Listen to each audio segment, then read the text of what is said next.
Yun yung masakit, yung maging kabit ka sa relasyong akala mo legal ka.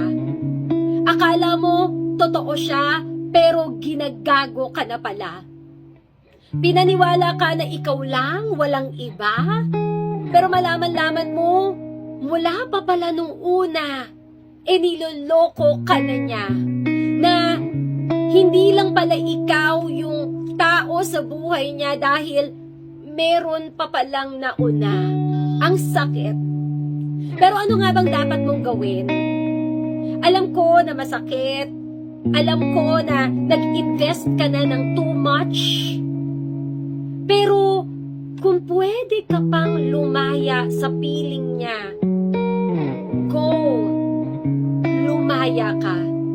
Kasi hindi mo deserve na maging kapit lang.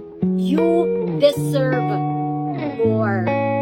Hindi yung parang namamalimos ka lang at nakikihati ka pa sa iba. Deserve mo na mahalin ng tama kasi totoo ka rin magmahal. Oo, nakakahiya na nalaman mo na ginawa ka pala niyang kabit. Pero kung meron mang mas dapat na mahiya dito, yung gagong yun na ginawa kang kabit. Kaya hiwalayan mo na, huwag mo siyang panghinayangan.